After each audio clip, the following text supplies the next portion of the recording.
Welcome back to Nishi princess channel. நான் உங்கள் நந்தினி. இன்னைக்கு ஐடென்சிக் பிஸ்கெட் வச்சு சாக்லேட் ப்ரௌனி செய்ய போறோம். இதை எப்படி செய்யறதுன்னு பார்க்கலாம் வாங்க. 2 பேக் ஐடென்சிக் பிஸ்கெட் தான் இன்னைக்கு நான் யூஸ் பண்ண போறேன். அதை வந்துட்டு மிக்ஸி ஜார்ல சேர்த்து 2 டேபிள் ஸ்பூன் சுகர் சேர்த்துட்டு இருக்கேன் ஸ்வீட்டுக்கோசம். அதுக்கப்புறமா இதை வந்துட்டு ஃபைன் பவுடரா நம்ம கிரைண்ட் பண்ணி எடுத்துக்க போறோம். நெக்ஸ்ட் ஒரு மிக்சிங் பவுல்ல வந்துட்டு அது எல்லாமே சேர்த்துட்டு இருக்கேன். சேர்த்ததுக்கு அப்புறமா பேக்கிங் பவுடர் எடுத்துட்டு இருக்கேன். பேக்கிங் பவுடர் வந்துட்டு ஒரு 1/2 டேபிள் ஸ்பூன்.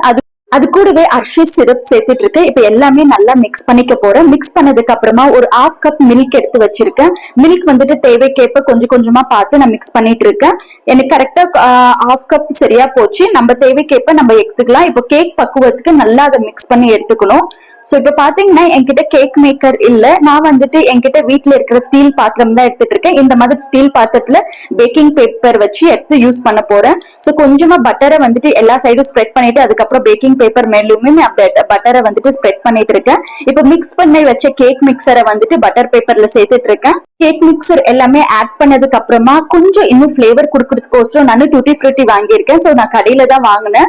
சோ அது வந்துட்டு நான் எல்லாம் மிக்ஸ் பண்ணி எடுத்து வச்சிருக்கேன். எல்லாம் மிக்ஸ்டு 10 நிமிஷத்துக்கு முன்னாடியே ப்ரீ ஹீட் பண்ணி வச்ச குக்கர்ல வந்துட்டு இப்ப கேக் மிக்சரை எடுத்துட்டு நான் விசில் போடாம இந்த மாதிரி லிட் போட்டு ஒரு 25 மினிட்ஸ் வச்சா நம்மளோட கேக் ரெடி ஆயிடும். இப்ப வந்துட்டு ஓபன் பண்ணி பார்த்து இந்த மாதிரி ஒரு ஸ்டிக்கை வச்சு நீங்களும் செக் பண்ணி பாத்தீங்கன்னா ஒட்டாம வந்தா நம்மளோட கேக் ரெடி.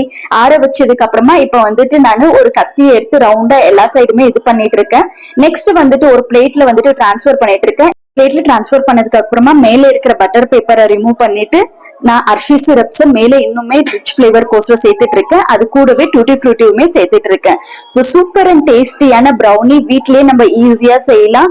இந்த ப்ரௌனி உங்களுக்குமே பிடிச்சிருந்தா லைக் பண்ண, ஷேர் பண்ண, சப்ஸ்கிரைப் பண்ண மறக்காதீங்க. நிஷி பிரின்சஸ் சேனலுக்கு நீங்க சப்போர்ட் பண்ணணும்னா கண்டிப்பா சப்ஸ்கிரைப் பண்ணணும். தேங்க்ஸ் ஃபார் வாட்சிங்.